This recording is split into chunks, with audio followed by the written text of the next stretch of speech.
Hey guys, welcome back to Andy's Dinosaur Reviews, and today we are going to check out the second of the Rowdy Roars Uncaged figures, as this time we have the Dilophosaurus.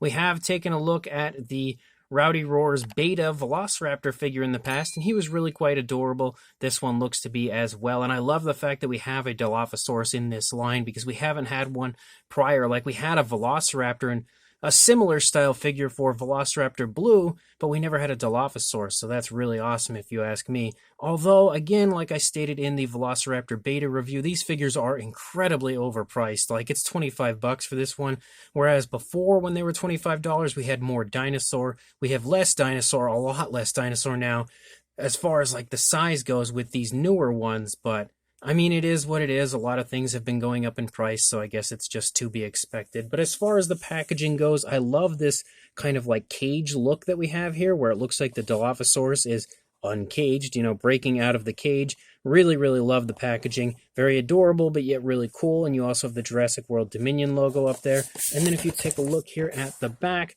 of the box, you could see again some more images showing off the Dilophosaurus, kind of giving you an idea of the action features, as well as the fact that it does make noise. So let's pop this out of the box and check it out. So here is our little Dilophosaurus, and he looks super cute, but yet again, we don't have batteries included in the figure. So this is the second time now I got one of these. Second time we didn't have batteries. I don't know why, other than I guess because it like walks and stuff. They didn't want to maybe damage the figures, and that's why they didn't include batteries in it. These are the first time I've ever had Mattel figures that don't have batteries included, though. But again, it looks really nice. The sculpt is fantastic, as it usually is, and the paint job of this one as well is really quite nice. There's always room for improvement on the Mattel paint jobs, but as a whole, I'm really happy with this one. And it looks adorable, again, with the baby-like look that it has. So definitely very, very nicely done as a whole. Look at how nice that face looks, and he's looking like directly at us, so that's pretty cool as well. He looks super, super mad right there. But again, a very fun Dilophosaurus. The frill will not stay back right now. I'm not going to put the batteries in quite yet. I'll wait till a little bit later, just so I don't happen to push the button and have him go off or anything while we take a closer look. So let's go ahead and actually just do that right now. So starting up here at the head sculpt of our Dilophosaurus, you can see some very nice looking skin texture throughout. Beautiful looking scale detail. Quite a bit of difference to the scales as you look through the course of the face. You have a nice light tone, kind of like a light grayish color for the lower jaw. And then a beautiful, very nice, very appealing looking green for the majority of the head. You've got that really cool kind of glass eye look for the Dilophosaurus, which makes it, again, just have such a nice, realistic, and lifelike appearance. Even if it is a really goofy looking figure, those glass eyes, you can't dare deny, just add another level of realism to these figures. You've got the nostrils sculpted out up there. You've, of course, got your crest for the Dilophosaurus, which sports some really beautiful looking detailing in that area as well. The entire crest is painted with a nice reddish tone. You can see the inside of the crest as well. Looks great. All of the paintwork there is very precise, of course, because, the crests were probably attached later, so you would expect that. But you can again see the very nice grumpy look for our baby Dilophosaurus over here. Again, the absolutely beautiful looking eyes. When you move back here into the frill of our Dilophosaurus, you can see again the detailing back here looks great as well. Nice texturing to the skin and some really nice, really natural paint application, as we have the same tone of green you see on the face where it starts out there in the frill, then transitions to a really nice light yellow, and then transitions to a red. That same kind of tone of like that reddish color there that we have on the crest for the Dilophosaurus. You also, of course, have an articulated jaw. And on the inside of the mouth, you can see the entire inside of the mouth is painted very nicely with that pinkish tone. And you also have a very nicely textured tongue with an incredible gloss coat over top, giving it that really nice, realistic, saliva-like look. And all of the teeth are absolutely awesome because you can see how they're kind of spaced apart, again, making it look very baby-like. And also, every tooth is individually painted, and it's very, very nicely done. The lower jaw, of course, has an entire, like, kind of plate put in where the teeth are all kind of connected. But on the upper jaw, you can see every tooth painted individually, and they all look great. All of the teeth as well sport that same glossy look that you see on the inside of the mouth of the Dilophosaurus. The rear of the frill sports some fantastic sculpt and detail, but no real paintwork, as we have nothing more than that green. As you move down the course of the neck, you can see the really nice texturing to the skin. You might also be able to pick up on some of the speckles, because this one definitely has a strong speckling to it, kind of like a It looks like a black speckling. There's some pretty significant beefiness to the neck of the Dilophosaurus as well, but the head in general is pretty big, so you would expect that. As you move down here, you see that lighter tone of color continue to run the underside of the Dilophosaurus. Really smooth transition from the green to that lighter color.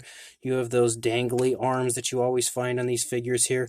Some muscle definition displayed, but considering how small and ridiculous looking the arms are, it's not overly defined or anything as far as the muscle definition. You have pretty nice looking fingers here for our Dilophosaurus. No nail paint on the fingers, but we do have nail paint at least on the toes of the Dilophosaurus.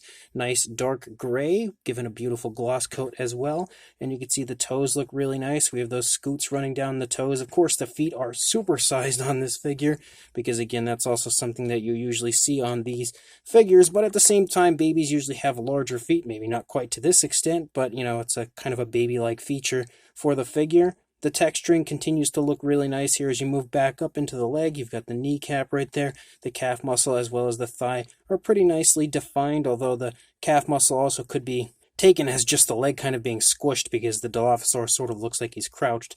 But the muscle definition here in the thigh definitely looks nice, and you can see again some more of those speckles throughout. And then you lead back up here, you can see that we have some more of that kind of reddish tone up here on the top, and you can see it kind of just splotches and designs for a very brief period of time in the back area of our Dilophosaurus. Before you lead out into the tail, you do have a little bit of articulation out here in the tail, but it's nothing major, doesn't even work all that wonderfully, but a nice point to the tail, kind of a cute little curve as you move out the length of the tail. And we do have some more of that coloration here on the underside that actually almost runs the entire way out, but of course ends before we actually get out there on the tail. You're really not going to see any kind of difference at all over here compared to what we had just seen on the initial side, because the figure as a whole is in a completely neutral position, and again, it just kind of articulates with the action feature and everything, but it definitely looks nice from both sides, and I really, really like the fact that we have a Dilophosaurus in this line. These aren't everyone's cup of tea, but personally, I do really quite like these figures, and again, specifically this Dilophosaurus. It's absolutely awesome to finally have a Dilophosaurus in this goofy baby dinosaur figure line. Again, as far as articulation goes, we have the same articulation that we saw in beta. You have the articulated jaw. You also have articulation in the neck, which can go kind of side to side. Doesn't really do anything else. You have very, very dangly arms, but they, again, do move. The articulation in the legs, forward and back. We also have articulation actually in the ankles, which is pretty cool to have on this type of figure, and then the articulation in the tail.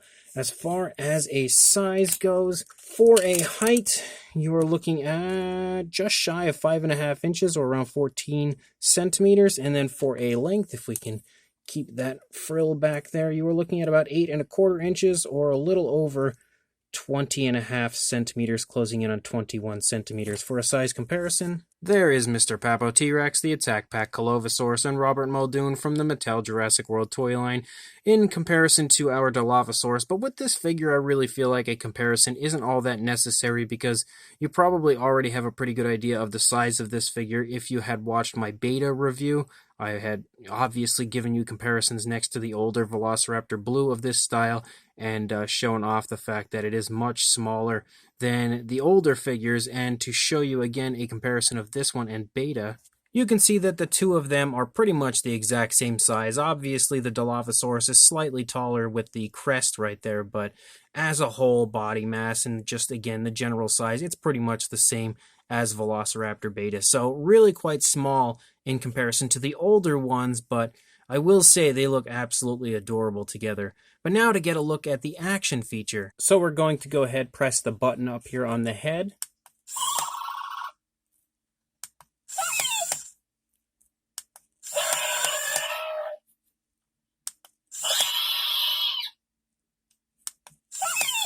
Okay, some of those are absolutely awesome Dilophosaurus noises. And then we have this.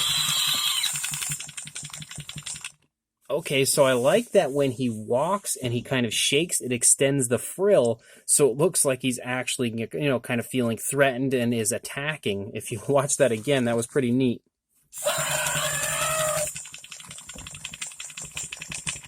He definitely looks unhappy.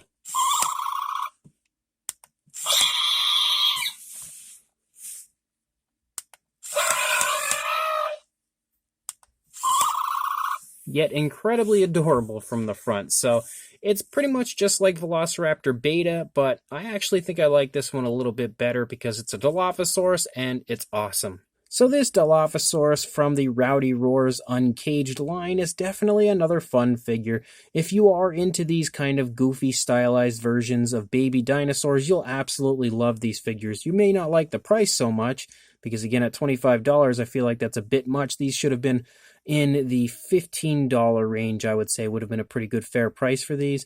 But again, if you are into this style figure, you're going to love the Dilophosaurus. It is beautiful as far as the detailing goes, and it always impresses me just how much detail Mattel will include into even like these goofy dinosaur figures, like figures where, you know, you could look at them and think they don't really need that because they're obviously not meant to be really highly detailed figures or models or anything like that, but they still do it because they still want to give us a really good product, and they always go all out when it comes to the sculpts of their figures. Maybe we don't always get the best paint apps, but we always get incredible sculpts when it comes to fine detail, and that's exactly what you see on this Dilophosaurus. Of course, it has that very baby-like look with the larger head, the larger feet, kind of smaller tail, so it has baby-like proportions.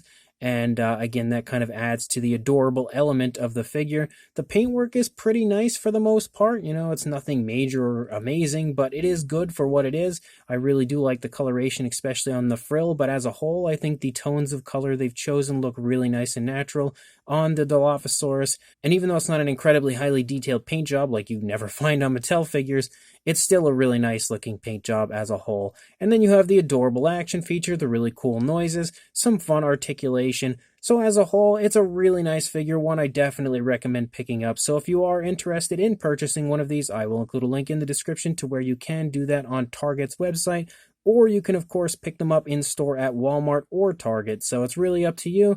One way or another, if you do like these style figures, I definitely recommend picking them up. So make sure you do that, and make sure you also like, comment, and subscribe, and I will see you in the next review. Thanks for watching.